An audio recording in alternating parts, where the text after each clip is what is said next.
Hi, this is Colin, the HD Diet Coach and author of How to Feel Good Naked in 26 Days, the Advanced HD Diet Protocol.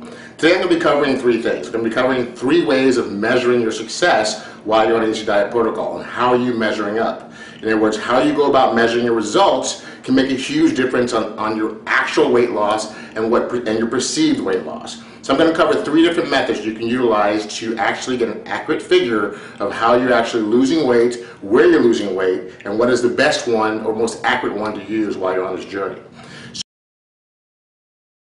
So the first one we're going to talk about is your scale. This is what people use every day to figure out how well they're doing on the HD diet. Now this tells you, this is actually at the very beginning, is really effective method of measuring your success because it actually keeps you very motivated.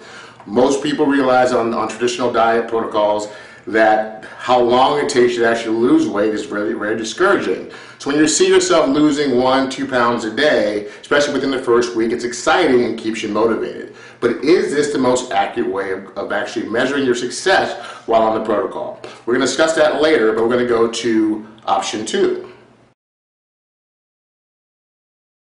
Alright, measurement device 2 is the tape measure. This is what you should be using every time you start your protocol, and by taking your body measurements and by taking your body measurement every week. Failing to do so can actually not give you an accurate depiction of how well you're doing on the protocol. So we're going to talk about the tape measure in more detail, but I wanted to show you each one as we go through this. So we'll go to option 3 now. Option 3 is body fat percentage. These are calipers that are used by professionals, trainers and gyms to determine your body fat through skin fold tests. Now there are other methods of measuring body fat. Some of them are just actually a computer program you can find on the web. But really the method of measuring body fat is not as important as using the same method throughout the protocol. We're going to talk about that a little bit later. So let's go back to our scale.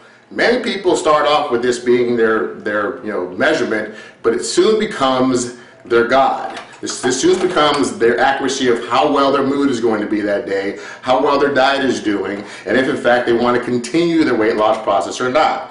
Many people stop short of their goal because this stops moving. Well, this is not a very accurate depiction of how well you're doing on the protocol. Actually using all 3 of the things that I just talked to you about would actually give you a perfect example of how well you're doing, but this by itself can be very disastrous. Many people, when this stops moving, they stop the diet. And your body is going to do a lot of tricks on you. It's going to reach a lot of different plateaus along the way on your journey to get to your ideal weight. Those plateaus sometimes for some people can be very, can give in very easily. For other people, they can be very stubborn. They can hold in the same place for 10 days and you can do apple day after apple day and your body's not ready to push past that resistance. But once it does, the fat loss will keep going. Using this alone could be dangerous if this is the only thing you're counting on to determine how well you're doing. Let's talk about the next method. The tape measure. This never lies. In other words, if you put this around your waist today and it said 39 inches and next week it said 37 inches, that's a clear example of you losing 2 inches on your waist. And actually by measuring your entire body, you can actually add up tons of inches a week as far as total inches lost throughout the whole body. But this tape measure will never lie to you. It doesn't matter where you put it on your body. If you put it on today and it's the same tomorrow or it's different tomorrow, this tells you the progress that you're making in inches off your body.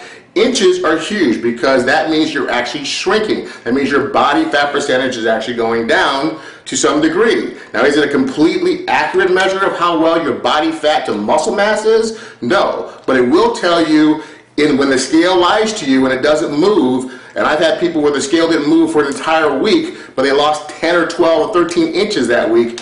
You still were losing weight, but the scale didn't tell you that. And that's why it's important to encompass using all these methods while you're on the HD diet protocol. Let's talk about the third one.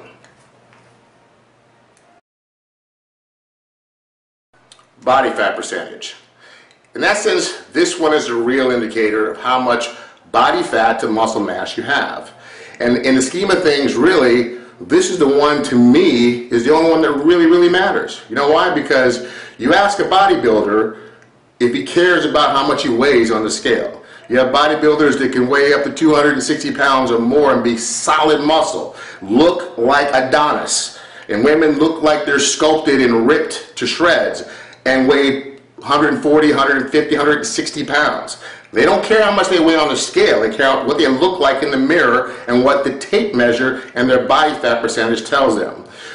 All weight is not lost equally. So you can lose weight on a scale and still have a high body fat percentage. Have you ever heard the statement about skinny fat people? Those are people that look thin, they appear thin, but their actual body fat percentage is high, or almost as high as someone who looks obese, meaning that they have very little muscle on the body. They have a lot of flesh, a lot of skin, a lot of fat, but not necessarily a lot of muscle. This is also hugely important in fat loss, and it's even more important to those of you that may be using the homeopathic HCG products. One of my arguments that I have made with the homeopathic product versus real HCG is that real HCG does not go after muscle and lean fat. I mean, it doesn't go after your structural fat and your visceral fat. It only goes after your abnormal fat stores. One of my complaints with the homeopathic product that I believe it goes after your muscle and your visceral and structural fat first, and the last thing it goes after is your abnormal fat stores. So by measuring your body fat percentages and your inches, you'll get a better indication if you what kind of weight you're actually losing. Are you losing muscle or are you losing fat? And that's really the key. This is a fat loss diet, not a muscle loss diet. So I hope this makes sense to you that all three of these components are important. Now you don't have to actually use the calipers, even though these are one of the most accurate ways of determining body fat, because as I said before, it's not the method of what you use in the beginning, it's just using the same exact method. So if you use a computer program and you put in your information, just remember a number is a number. If it says you're 33% body fat at that particular time, and that's what I was when I started my journey many years ago, the number was pretty alarming. But the point is data in, data out. Every week you want to know if you're losing body fat and retaining muscle, or even building muscle. Our goal is that for every 15 pounds of fat you lose, you gain 5 pounds of muscle. Muscle is what's going to keep your body turbocharged and keep your metabolism high. So you want to use the same barometer, just like you want to use the same scale. How often have you ever measured yourself, and then you go into a doctor's appointment, you weigh yourself in the morning, you haven't had anything to drink or anything to eat really because they're having some test, and you walk into the doctor's office, you get on their scale, and their scale says you weigh 7 pounds heavier than you did when you left this morning. Each scale measures you differently. That's why using your scale every day, the same scale throughout the protocol is important. It's the same as important as using the same body fat measurements while you're on the protocol. Make sure you put it in the same sheet, the computer program you used last week. Use the same one every week, and it'll give you a clear depiction of how much body fat you're actually losing. If it says you're 33 to 19, but you go down to 19%, it doesn't mean you're really 19% or 33%. It really doesn't matter. The point is that you know that you've lost massive fat and you gained or retained muscle. So I want to know how you measure up when it comes to the protocol. Don't let the scale be your God. Make sure you take measurements before you start this journey and every week while you're on this journey, and get your body fat percentage done as well. All three components really prove how successful your HCG diet protocol is going to be for you and how it actually is at the end. Pictures don't lie as well. So you start with your before photos, and at the end of the day, if you like the way you look and you like the way you feel, you're a success. I hope this helps you. God bless, and I'll talk to you soon. Bye-bye.